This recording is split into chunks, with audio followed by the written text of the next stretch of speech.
Is law of gearing.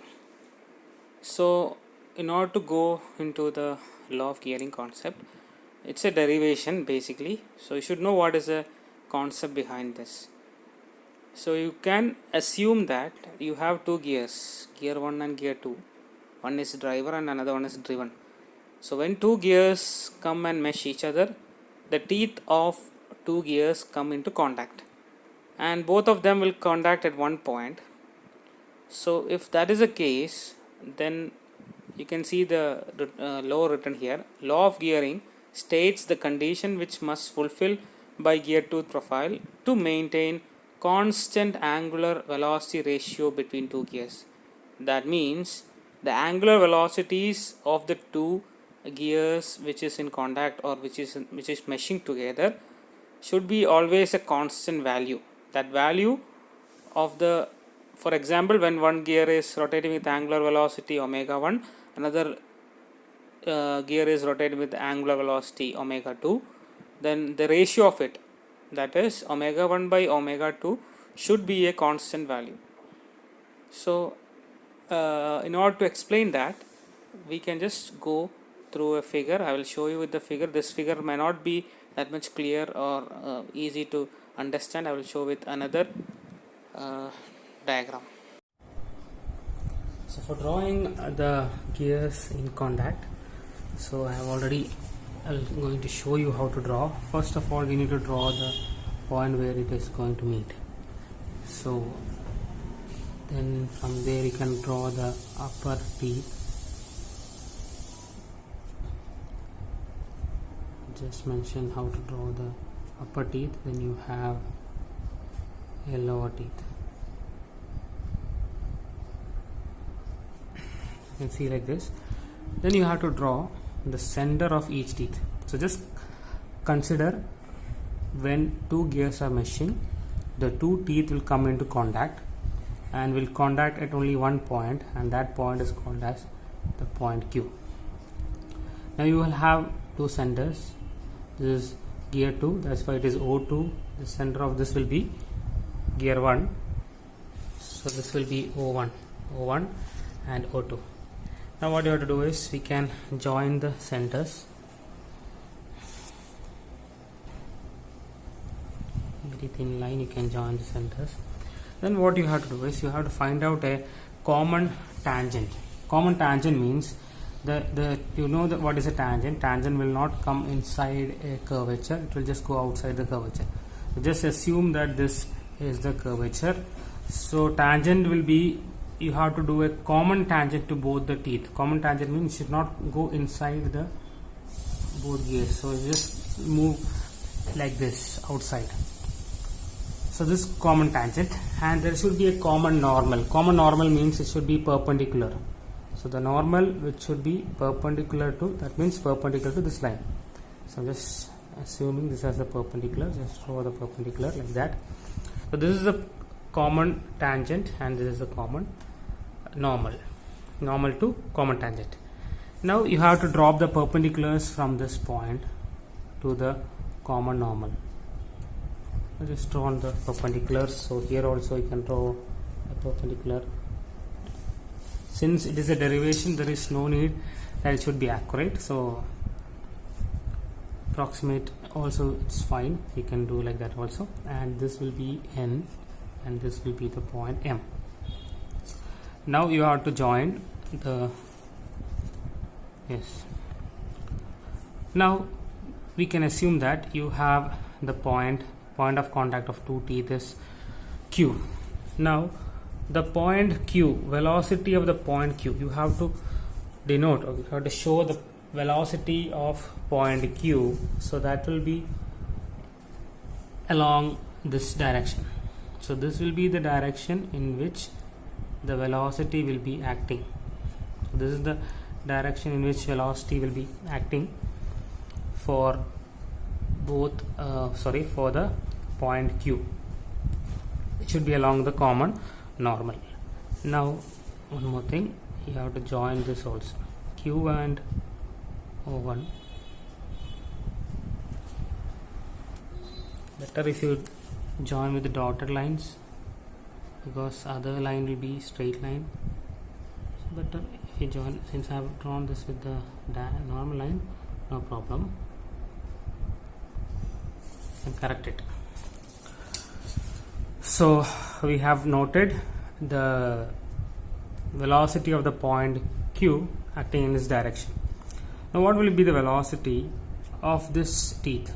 Velocity of this teeth will be, this is the link O1Q, so it will be perpendicular to the link. So this perpendicular I can draw like this. So this may be V1, okay, and similarly you have to draw the velocity of this link also, O2Q. O2Q will be perpendicular again, so I can show this in this manner. So this will be V2. And one more thing, this link is making an angle, okay, this link is making an angle alpha with the perpendiculars from the common normal. Similarly this will be some beta. So this is also another consideration you have to think. And so if you take this triangle, that is O1Q or O1MQ, it will be similar if you draw one more triangle like this. See, if you draw, I'll draw in a very short way. You take this triangle and this triangle, it will be similar because both are having same angle for the side and perpendicular here. So, and one more common line here. So both triangles will be similar. So this again, the angles also will be same. So if this is alpha, this also will be alpha.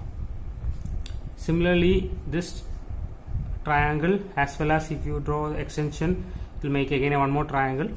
So this triangle, that is O2QN and V2QN, again will be similar. So again, if this is beta, this angle also will be same. So I'll draw a bigger one. So this also will be beta. So here what the assumption is, the point Q will be moving with a velocity V, and you have the velocity of this link as V1 making an angle alpha with Qn. Similarly, the velocity of this side O2Q will be V2 making an angle beta with this line Qn. So these are the various considerations. So the velocity V will be common for both the components. So V will be same, so their component also I can write as same. So what is the component?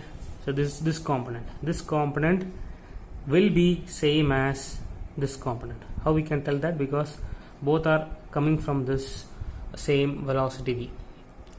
So this component, how can we write? If you take this triangle, this is the angle, this is the adjacent side. So adjacent side always is, its V1 is the component cos of this angle. Okay, so what I am writing is, just see from the figure,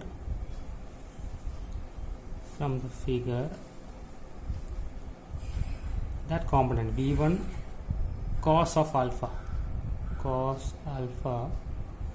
is equal to V2 cos beta. So this is fixed. V1 cos alpha is equal to V2 cos alpha. You know why. Now we have to write what is V1. What is V1? Velocity, we have a formula. I will write here if you want. V is equal to R omega. We know this one. V is equal to R omega. Velocity is radius into its angular velocity. So V1 I will write it as, listen carefully, omega. Since it is V1, omega 1 into R. What is link length? What is link length? This first wheel. So link length is, this is link length, O1Q into cos alpha. Cos alpha will be like there. So instead of V1 I have written this equal to, similarly for V2 also, omega 2 O2Q, this link length O2Q into cos beta. So I've written this. Now we can substitute for cos alpha. What is cos alpha? Cos alpha you have to check in this triangle. Okay. In this triangle, what is cos? Cos is adjacent by hypotenuse. What is adjacent? This is the adjacent side. The side containing the angle will be adjacent side. Adjacent by hypotenuse is this one. So same thing I'll write. Omega 1 O1 Q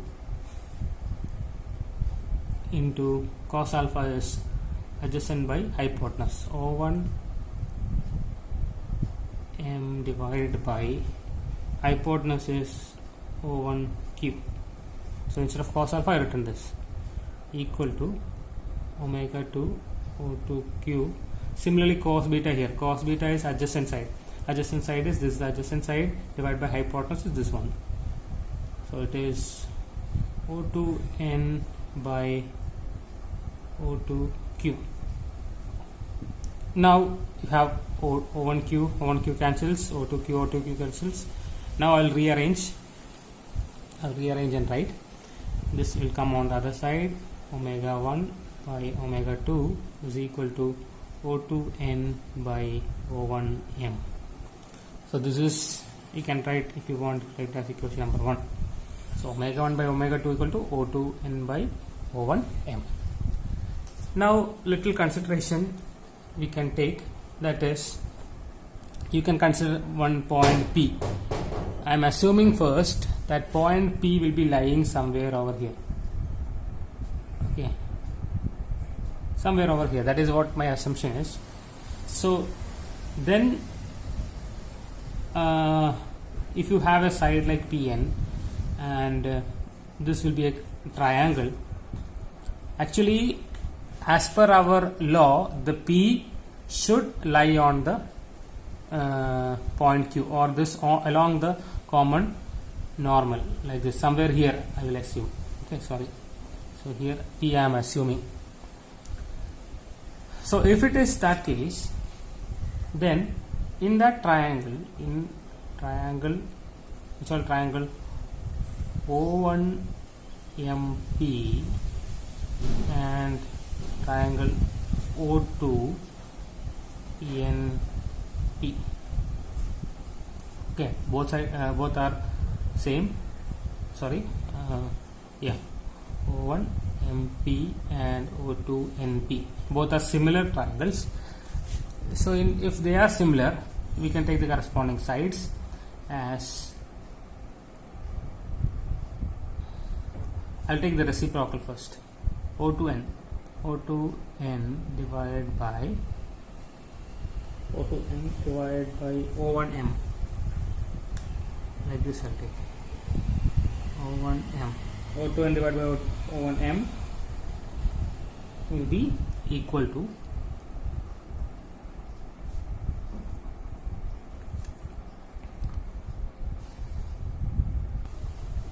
it will be equal to other corresponding sides taken here first, O2P. So it will be O2P divided by O1P. So this is the corresponding ratio we are getting. So I'll mark it as equation 2. Now from 1 and 2, what I'll take, since this both are same, this I can equate and tell from 1 and 2. What I can write, omega 1 by omega 2 is equal to O2P by O1P. So this is the required equation which is required for the law of gearing. So this is the equation which is required for law of gearing. Gears or gearing. So as per the law of gearing, it is nothing but a ratio of the angular velocities of the two links or two gears will be inversely proportional. You can see 1 by 2 is equal to, this is 2 by 1, no?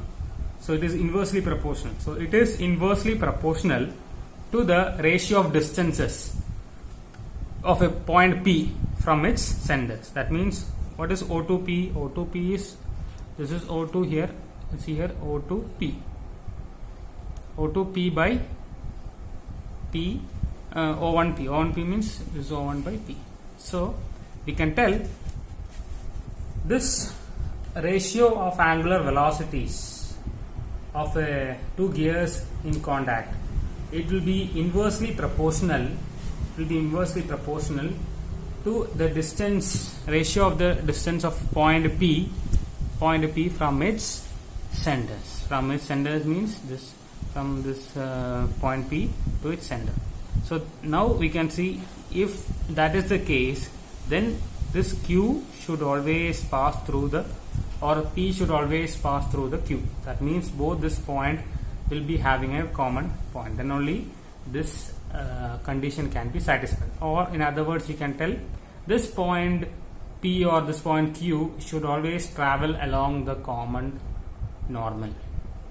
Then only this condition can be satisfied. Or we can tell, for effective gearing, of two teeth, if it is so, then the velocities, angular velocities of speed of two gears should be inversely proportional to the distance of the fixed point Q or P from the centers of the gears. So this is what we'll get from the law of gearing.